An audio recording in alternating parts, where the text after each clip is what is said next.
Control బియ్యం కొనుక్కొని తిని బతకాలి.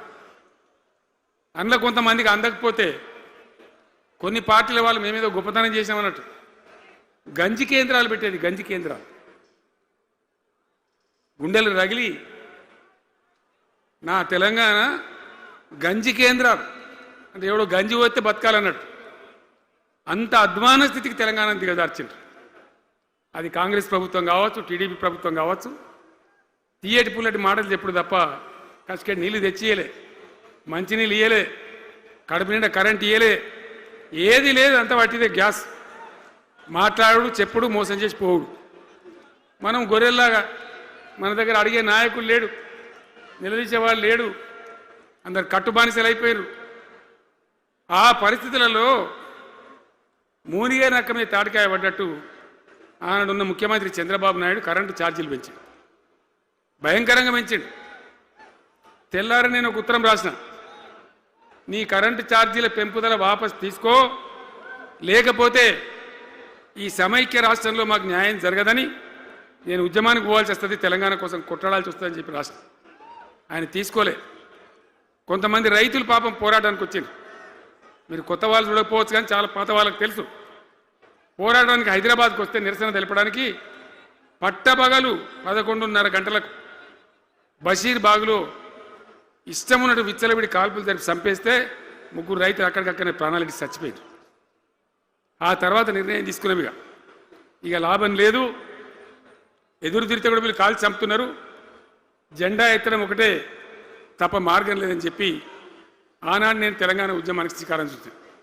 ఎంబడ ఎవడు వచ్చినా సరే రాకున్నా సరే ప్రజలున్నారు, యువకులున్నారు, చూసుకుందాం దేకలేంగని చెప్పి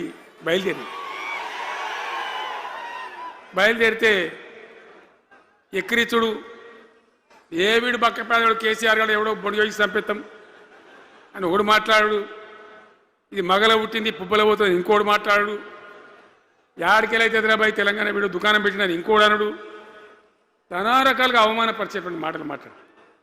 కానీ మొక్కవం ధైర్యంతో చిత్తశుద్ధితో బయలుదేరి పోరాటం చేస్తాం. ప్రజలు జమైతా పోయిన మీ అందరికి తెలుసు. ఇదే జగిత్యాలకు నేను ఎన్నోసార్లు వచ్చిన, కోరుట్లకు ఎన్నోసార్లు వచ్చిన, చొప్పదండికి ఎన్నోసార్లు వచ్చిన, తిరగని ఊరే లేదు, తిరగని మండలాలు లేవు. అట్లా పక్షిలాగా మొత్తం తెలంగాణ తిరిగి విశ్వ ప్రయత్నం చేస్తే ఒక పెద్ద ఉద్యమ కెరటం తయారైన తర్వాత మేము కూడా తయారుపై మేము ఇస్తాం తెలంగాణ అని కాంగ్రెస్ పార్టీ మొదలుపెడితే సరే మంచి మాటగా ఎవడైతే ఇస్తే ఇచ్చినా ఎవడైతే కావాలి తెలంగాణ ఎవరిచ్చేంది అనే పద్ధతితో కాంగ్రెస్తో జట్టు కట్టినాం, గెలిచినాం. అమాంతంగా నేను తెలంగాణ లేవట్టుకపోయి ఢిల్లీలో పెట్టాం.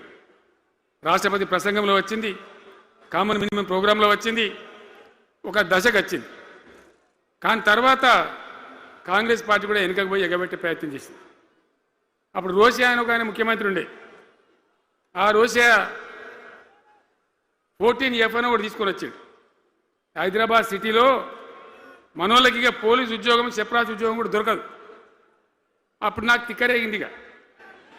నేను బతికుండగానే ఉద్యమం నాటిపోయిన నాయకుడు నేను బతికుండగానే ఇక వీళ్ళు ఇట్లా F-15 E-15 R-15 తెస్తే ఇంకేం మిగులుతుంది, సావో రేవో తేల్చుకోవాలని చెప్పి ఆ రోజు నేను శపథం కట్టిన. ఉద్యోగ గర్జన చేసి సిద్దిపేటలో కేసీఆర్ సచ్చుడో తెలంగాణ వచ్చుడో, ఈ తల్లి ఆందకనే మంచిగా దేకలేంగని చెప్పి ఆ శపథం చేసి ఆనాడు ఆమరణ నిరాహార దీక్షకు బయలుదేరితే మొత్తం తెలంగాణ అల్లకల్లోలమైంది. మీరు కూడా ఎక్కడోళ్ళు అక్కడ 100,000 గ్రామాలలో టెంట్లు, లులులు, పార్లమెంట్లో అల్లకల్లోలం, ప్రజలంతా గందరగోళం చేస్తే అప్పుడు ఒక ప్రకటన ఇచ్చింది. చిదంబరం అంటే ఆయన వచ్చి హోంమంత్రి, తెలంగాణ ఏర్పాటు చేస్తామని నువ్వు దీక్ష బంద్ చేయి. నమ్ముతాం కదా, కేంద్ర హోంమంత్రి చెప్పినాక మరి నమ్మాలి కదా. దీక్ష బంద్ చేసినాం. తెల్లారి ఆంధ్రోలు మొత్తం రాజీనామాలు డ్రామా. 3వ రోజుకి మళ్ళీ వెనక్కి వెళ్ళిపోయింది. మళ్ళీ అప్పుడు జేఏసీ తయారు చేసి అన్ని పార్టీలను పెట్టి నానా తంటాలు పడి మళ్ళీ ఒక 3.5 ఏళ్ళు భయంకరంగా కొట్లాడితే మీరందరూ ఎక్కడి వాళ్ళు అక్కడ ఆశీర్వచనం ఇస్తే మీ ప్రేరణతోని మీ స్ఫూర్తితోని చివరికి తెలంగాణ రాష్ట్రం వచ్చింది కదా. వచ్చిన తర్వాత మీరేం చేసినారు? దీని మంచో చెడనో చూసే బాధ్యత నీకే అని చెప్పి నాకు అప్పచెప్పి పని మొదలు పెట్టాలి. ఎట్లా కొత్త కుండలో ఈగలు వచ్చినట్టు. దీని ఆర్థికం తెలియదు, కథ తెలియదు.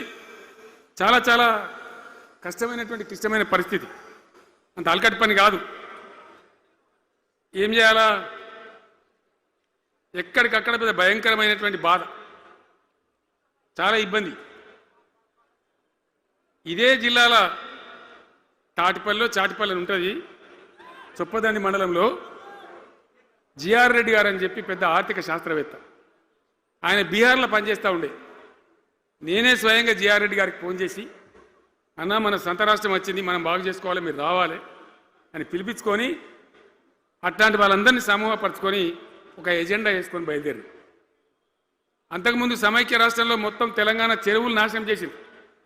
కాకతీయ రాజులు తవ్వించిన చెరువులు ఉండే మనకు బ్రహ్మాండంగా ఒక 75-80 వేల చెరువులు ఉండే.